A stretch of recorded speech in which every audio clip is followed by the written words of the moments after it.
बड' लेटेस्ट आपडेटआव बयखौबो बरायबाय। दिनैनि रादाबखौ फरायदों आं प्रमद खाख्लारि। गिबि निउज आपडेट दङ। क'क्राझार जिल्लानि सिङाव थानाय गसाइगाव हारापुतानि 31 नं राजा लामायाव गिख्रंथाव जाब्रबथाय।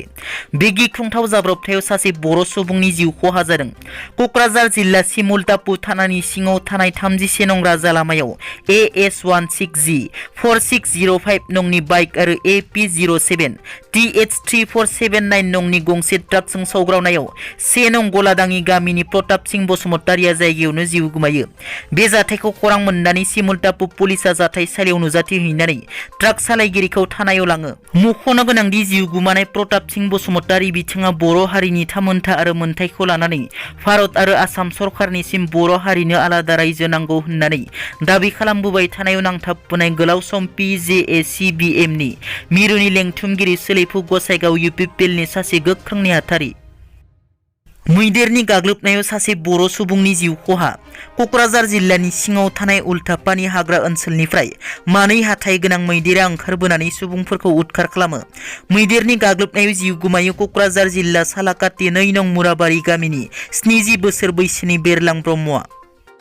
बर' सावथुन मुलुगनि मुंदांखा फावखुंगुर ओम प्रकाश खिरखातारिनि फाव खालामनाय बर' सावथुन सिजुआ फिन खेबसेबाव बर' हारिखौ गोग्गा होदों। बिशाल बिचालिहानि बिथोन होनाय बर' सावथुन सिजुआ 52थि इन्टारनेशनेल फिल्म फेस्टिभेल अफ इन्डियायाव भारतारि फैलाव आरो आबुं नुथायनि सिङाव सायख'जादों। बे गोजोनथाव रादाबखौ फावखुंगुर ओम प्रकाश बिथाङा गावनि मोखां बिजाबनि गेजेरजों फोरमायो। बारग' NDFB फोरनि थाखाय मोनसे गोजोनथाव रादाब। NDFB नि मुङै जाय बिथांमोना रिहेबिलिटेसनखौ मोनाखै बिथांमोननो थाबैनो होनाय जासिगोन।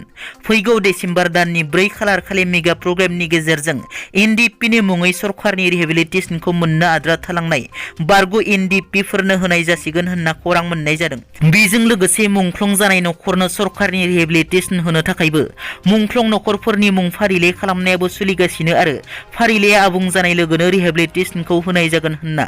बे खौराङा बेसेबां सैथो समासो मिथिसिगोन। मोनसे समनि बारग' NDFB केम्पआव BTR नि गाहाय प्रमद बर'नि आगान। उदालगुरि जिल्लानि सापकाइटियाव थानाय बारग' NDFB केम्पआव दिनै BTR नि गाहाय प्रमद बर'आ नुजाथिहैदों। बे केम्पआ दिनै दुखु सहायनांनाय सुबुंफोरनि थांना थानायनि राहानि जायगा जाबाय।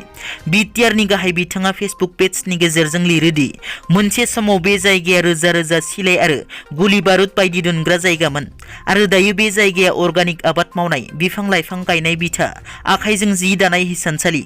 गोजोन आरो जौगानाया BTR ओनसोलाव फैफिनबाय। बैसोर केदारफोरा गावनो सोनारनाय आरो लोगोसे गोबां सुबुंफोरनो फालांगिनि खाबु होनायनि थाखाय गोसो गोरबोनिफ्राय गोजोननाय फोरमायो BTR नि गाहाय बिथाङा।